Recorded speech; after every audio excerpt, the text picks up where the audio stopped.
Thanks very much. I was born in Sprayton, and I grew up in Sprayton, but now I live in Melbourne. I've lived in other places too, in Hong Kong, in London, in Brussels. Now that I'm in Melbourne, I actually have a legal practice. I'm a lawyer, and back in November last year, I needed to get an affidavit witnessed by someone to lodge into the court. It was for my own personal matter. One there, I went to the police station, I went to the Supreme Court, County Court, I even went to the Chemist Warehouse. No one could sign my documents. Eventually I had a lawyer friend and I called him up and I said, could you please help me? I only had a couple of hours. I thought I'd just take half an hour to get it done, but no one could help me. And my lawyer friend helped me. And then afterwards I thought, you know, not everyone has a lawyer friend they can call up and just get them to come and see them. And being a Christian, I thought about, you know, there's treating other people like yourself.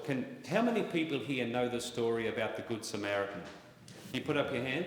Not everyone does. I come across literally hundreds of people during the year, and a lot of people don't know the story. So very quickly, Jesus answers the question of a lawyer. The lawyer says, who's my neighbour? And Jesus tells a story of a guy who was bashed up, lying half dead on the road between Jerusalem and Jericho. And two men went past him. One was a priest, the other was a Levite, and they didn't do anything. They just walked on the other side of the road. But there was one guy called a Samaritan, and he had a donkey, and he came past, he saw the guy half dead, he went over and helped him. He bandaged his wound, he put some alcohol on as an antiseptic, and then he took him to an inn and actually stayed with him overnight in that inn to make sure he's okay. And the next day before he left, he went to the innkeeper and he said, look, here's some money.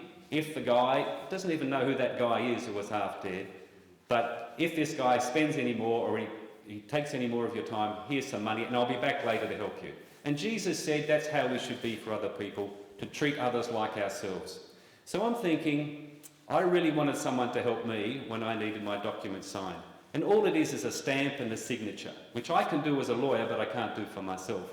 So I prayed about it and I said, Lord, can I do something like this? And I got some business cards printed.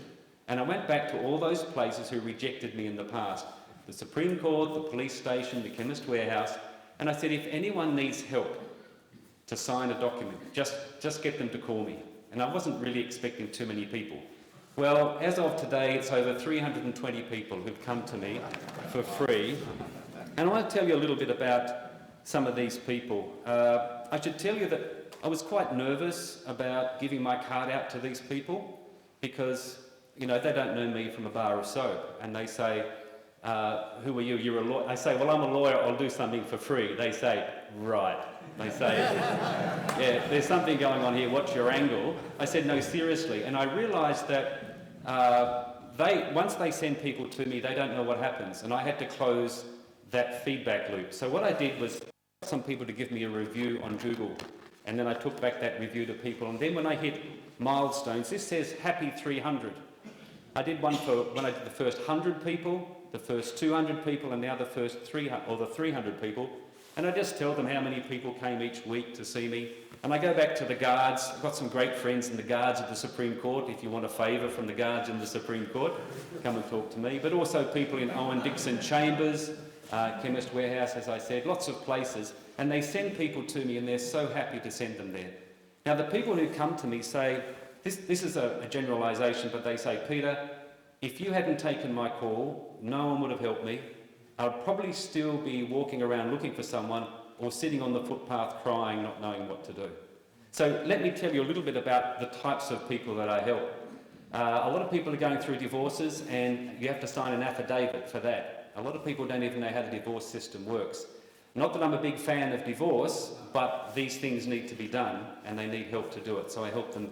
And number one was Irina, who was actually married in Nevada in the US, and she's a vegan, and so she talked about what it's like to be a vegan, and her husband would not accept service. So when you get divorced, you lodge your documents and then you've got to make sure the other side receives those documents. That's called service. And he would avoid it. And it took us a long time to make sure that he was served with those documents for the divorce to go ahead. I've got another another woman who's a single mum. She was sleeping in a car by herself with her 6-year-old daughter because she'd been kicked out of the house. So I helped her get a job, rent a home, and now we've even got her getting a house and land package in Caroline Springs. So that's a good one. I had a transgender man. So this was a woman who wanted to become a man and wanted to have a divorce. On the divorce paper, this man is the wife. And then I helped with the name change as well. Again, I'm doing all of this for free and just spending time listening to people as they try and understand how to do all these documents. And I knew that this person really loved photography, so I actually paid for a subscription to Photoshop so that they could do all their work. But in the end, the person said, I don't want anything more to do with you. Thanks for helping me, but please don't contact me again.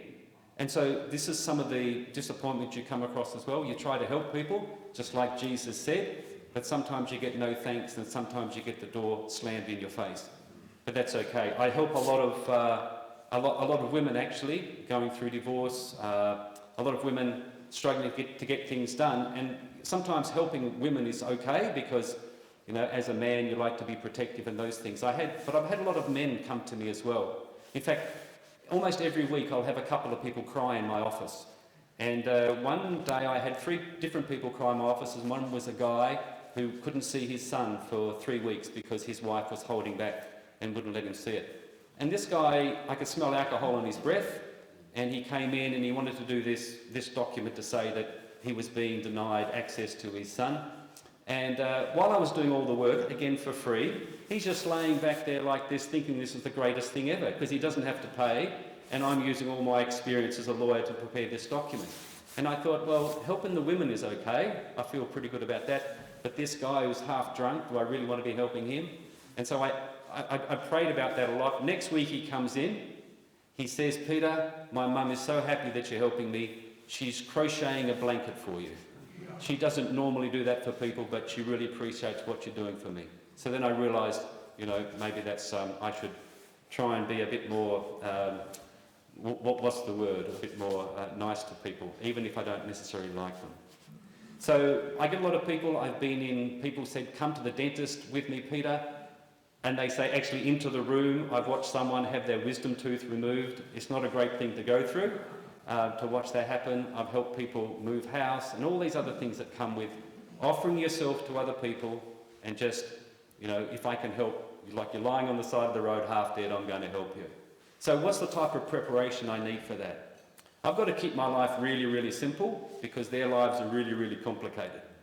So what I do is I do a lot of praying. I pray probably an hour and a half in the morning, an hour and a half in the evening.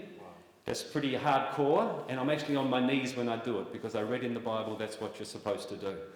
But I tell you what, I couldn't do it. I wouldn't have the emotional, the spiritual, or even the physical strength to do it if I didn't do that. So I suppose it's a way of reconnecting to God. Some people might say it's meditation, whatever. If I don't do that, I'm as bad as they are in terms of being all over the shop. I think the bottom line is what I do is I bring order to chaos. A lot of people come with chaos. I've got to keep myself ordered and simple to cope with that. So let me just give you one example. This was just on Wednesday. I received a text from someone that I've been helping for a long time. And this is the text. Hi Peter, I think your company changed me as a person. I'm following you. The whole day stuck in this room in isolation. They didn't have COVID, but they were around people with COVID.